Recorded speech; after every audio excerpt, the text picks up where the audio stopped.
tout le monde dans cette nouvelle vidéo dans laquelle on va voir c'est-à-dire une fonctionnalité très importante dans le spanning tree qui est uplink fast. Donc l'uplink fast elle est utilisée dans le standard spanning tree parce que par défaut il est activé dans le rapid spanning tree. Donc on va voir, c'est-à-dire la valeur ajoutée de cette fonctionnalité.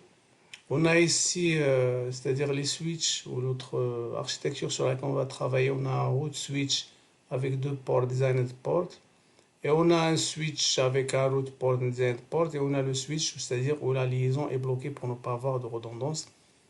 Donc si vous voulez voir plus de détails sur ça, je vous invite à voir les anciennes vidéos qui ont été, c'est-à-dire faites dans ce sens. Donc ce qu'on va faire, c'est que normalement notre trafic, si on passe, c'est-à-dire on va lancer un ping depuis cette machine-là vers celle-ci.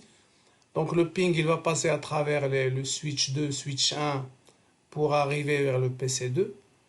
Et en mode, c'est-à-dire en mode standard, on va, c'est-à-dire faire tomber on va, c'est-à-dire mettre en mode down l'interface 04 et voir le temps que prend normalement ce port-là pour passer en mode forwarding.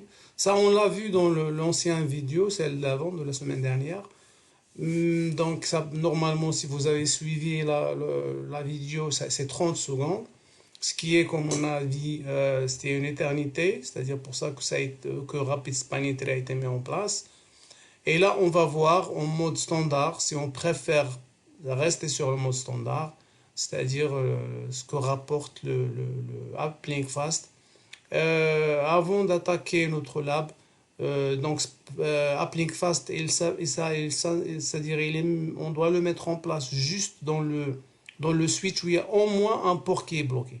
C'est-à-dire on ne doit jamais l'activer sur le root switch parce que normalement les ports de root switch sont tous en mode forwarding. Donc on attaque. Donc ce qu'on va faire, c'est qu'on va lancer un ping depuis cette machine-là vers celle-ci. Les adresses, c'est 192.168.1.1 et ici c'est 192, c'est-à-dire 192, là c'est 192.168.1.1 et là c'est 192, 168.1.2. Ça pour gagner du temps. J'ai déjà configuré les adresses IP sur les machines. Donc on attaque. Donc ce qu'on va faire depuis le PC1, on va lancer un ping sur le PC2. Là on voit que le ping il passe. Donc on va vers notre switch 3 et on va mettre en mode shutdown F04. Comme vous voyez ici, c'est le mode blocking. C'est-à-dire, je vous invite aussi à faire attention au bridge priorité. On verra, je vais essayer d'en parler lorsqu'on passera en mode uplink. Cette valeur-là va changer, on verra pourquoi. Donc, interface Fast Ethernet 04. On va mettre chat. Et là, donc on verra, c'est-à-dire le temps que va passer, normalement, comme on a vu, c'est 30 secondes. Si vous activez les events, comme on a vu dans l'ancienne vidéo, vous allez voir que 15 secondes pour le listening et 15 secondes pour le learning, ce qui nous donne un total de 30 secondes, ce qui est une éternité, si vous voyez, c'est-à-dire si en cas de changement d'un port ou de redémarrage d'un switch, donc c'est-à-dire la personne doit attendre tout ça, c'est vraiment très long. Donc là, donc on voit que donc on va revenir en arrière, nos chats. On verra bien sûr, juste je dois m'assurer que show spanning tree summary is disabled. Donc show spanning tree brief. Et encore en mode listening, on va attendre que notre interface passe en mode forwarding pour c'est-à-dire pour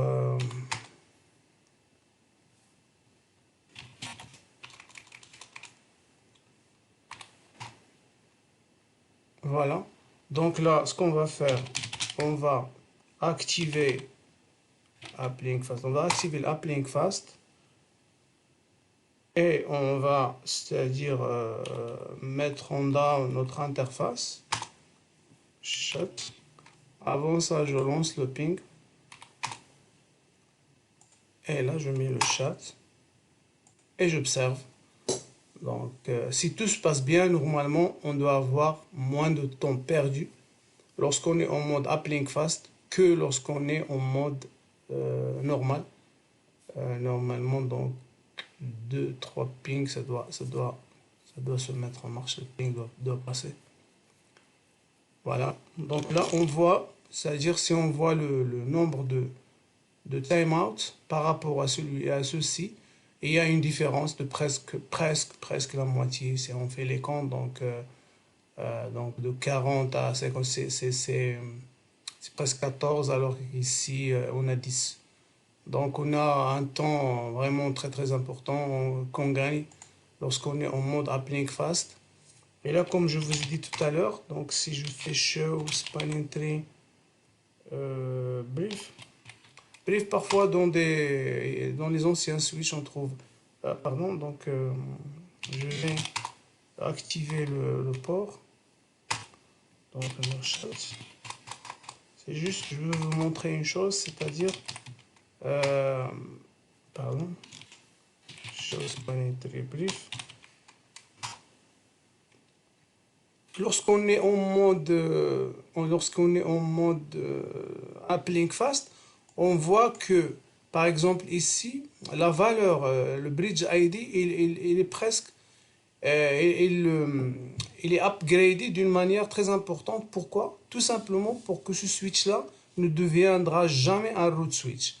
Alors que si on voit avant d'appliquer, on était à 32 768. Donc automatiquement, il upgrade et aussi il augmente le cost des ports pour que, c'est-à-dire les ports bloqués restent au niveau de ce switch-là. Donc il faut faire très attention à tout ça.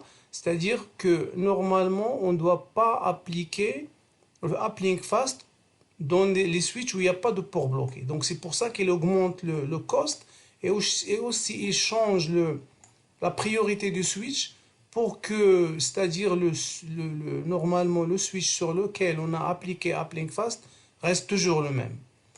Donc j'espère que cette vidéo a été intéressante, que vous avez eu un petit peu, c'est-à-dire que vous avez pu comprendre un petit peu les principes d'Uplink Fast. Bien sûr, il y a beaucoup de choses à voir. Je vous invite à chercher dans les documentations Cisco. Avec le temps, on essaiera peut-être dans d'autres vidéos de rentrer plus dans le détail.